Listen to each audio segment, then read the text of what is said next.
हाँ देखो, last topic में हमने देखे थे इंट्रोडक्शन ऑफ बायोमॉलिक्यूल्स। बायोमॉलिक्यूल्स के बारे में देखे थे थोड़ा बहुत, बायोमॉलिक्यूल्स क्या होते हैं उसके बारे में। उसके बाद में हमने देखे थे कार्बोहाइड्रेट्स के बारे में देखे थे। कार्बोहाइड्रेट जो है वो शुगर है। हमने देखे थे कि कॉमन यूज होने वाली शुगर जैसे कि सुक्रोज है, स्वीट टेस्ट रहता है, सुक्रोज हो गया, फ्रुक्टोज हो गया। उसके बाद में हमने देखे थे कि इसका जनरल फॉर्मूला वगैरह भी देखे थे। कार्बोहाइड्रेट एक्चुअल में क्या रहते हैं, पॉलीहाइड्रोक्सी अल्डेहाइड और पॉलीहाइड्रोक्सी कीटोन। उसका जनरल फॉर्मूला भी देख चुके हैं हम लास्ट लेक्चर में। उसके बाद में हमने बताया था कि जो मिल्क के अंदर हमको जो मिलता sugar is called as lactose, उसको बोला जाता है लैक्टोस। उसके बाद में हमने इसके अंदर आइडेंटिफाई किए थे कि हाइड्रोक्सी ग्रुप कितने प्रेजेंट है, फंक्शनल ग्रुप कौन सा प्रेजेंट है। ये सब हमने लास्ट लेक्चर में देखे थे कि ग्लूकोज के अंदर कितने हाइड्रोक्सी ग्रुप रहते हैं, कौन सा फंक्शनल ग्रुप प्रेजेंट रहता है। उसी तरीके से फ्रुक्टोज में कोई कितने फंक्शनल कौन सा फंक्शनल ग्रुप प्रेजेंट है, कौन सा हाइड्रोक्सी ग्रुप प्रेजेंट है। उसके बाद में राइबोस का भी है। ये सब हमने देख चुके थे लास्ट लेक्चर में हमारे। इसके बाद में हमने देखे थे कि उसका जनरल फॉर्मूला भी देखे थे और कार्बोहाइड्रेट को सिंपल नेम दिया गया है सैकराइड। उसके बाद में उसका जनरल फॉर्मूला देखे थे हमने CxH2O, हाइड्रेट ऑफ कार्बन। उसके एग्जांपल देखे थे वहां पे ग्लूकोज का फॉर्मूला, सुक्रोज का फॉर्मूला और स्टार्च का फॉर्मूला। ये सब चीजें हमने लास्ट लेक्चर में हो चुकी थी हमारी। अब जो हमको शुरू करना था वो था classification of carbohydrate. Carbohydrate are classified into 3 broad group according with their behaviour on hydrolysis. Hydrolysis के बिहेवियर के अनुसार या उसके मुताबिक उसको क्या किया गया, 3 क्लासेस के अंदर, 3 ब्रॉड ग्रुप के अंदर डिवाइड किया गया। पहला आता मोनोसेक्राइड, दूसरा आता ओलिगोसेक्राइड और तीसरा आता polysaccharide.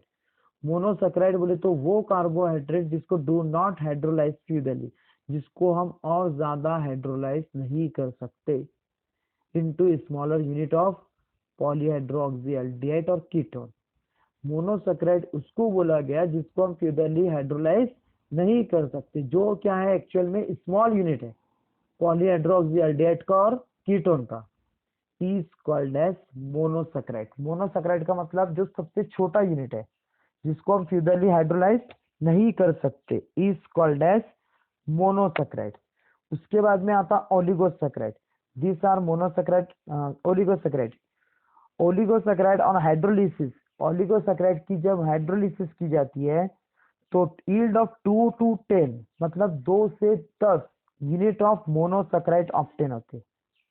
And according to there are further classified as disaccharide, trisaccharide, polysaccharide. Oligosaccharide का मतलब क्या होता है, जब किसी ओलिगोसेक्राइड की हाइड्रोलिसिस होती है तो मोनोसेक्राइड के 2 to 10 मतलब 2 से 10 यूनिट मोनोसेक्राइड ऑब्टेन होगा, is called as oligosaccharide. Monosaccharide बोले तो जो सिंपल है जिसको हम सीधे हाइड्रोलाइज नहीं कर सकते, is called as monosaccharide.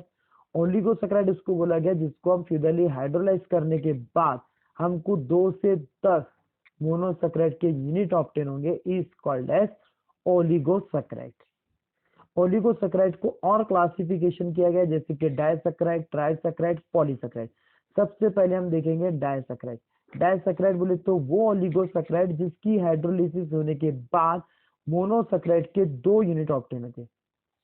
Disaccharide undergo the hydrolysis to form the 2 unit of monosaccharide is called as disaccharide। उसके बाद आता है ट्राइसेक्राइड। अब ट्राइसेक्राइड किसको बोलेंगे, वो ओलिगोसेक्राइड जिसकी हाइड्रोलिसिस होने के बाद the oligosaccharides undergoes the hydrolysis to form the 3 monosaccharide unit is called as trisaccharide। उसके बाद आता है पॉलीसेक्राइड। पॉलीसेक्राइड की जब किसको बोलेंगे, वो ओलिगोसेक्राइड जिसकी हाइड्रोलिसिस होने के बाद मोनोसेक्राइड के large number of monosaccharide unit of completely hydrolysis, जिसकी हाइड्रोलिसिस क्या होती है, लार्ज नंबर ऑफ मोनोसेक्राइड में होती है, इज कॉल्ड एज पॉलीसेक्राइड। बस यही था इसका क्लासिफिकेशन। इसकी क्लासिफिकेशन में उसने यही बताया हमारे को कि जो कार्बोहाइड्रेट है उसको क्लासिफिकेशन किया गया 3, इसमें 3 ब्रॉड क्लास में। एक आता मोनोसेक्राइड, दूसरा आता है ओलिगोसेक्राइड और तीसरा है पॉलीसेक्राइड। मोनोसैकेराइड, ओलिगोसैकेराइड और पॉलीसैकेराइड।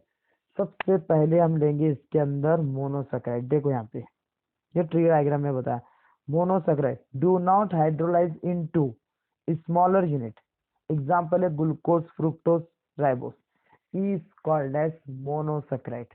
उसके बाद सेकंड आता है ओलिगोसैकेराइड।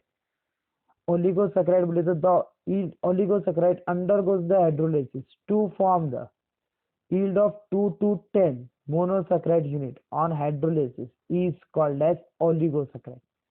इसके बाद आता है polysaccharide, yield of last polysaccharide बोले तो the molecules undergoes oligosacharide undergoes sorry carbohydrate undergoes the hydrolysis to form the large number of monosaccharide on completely hydrolysis is called as polysaccharide।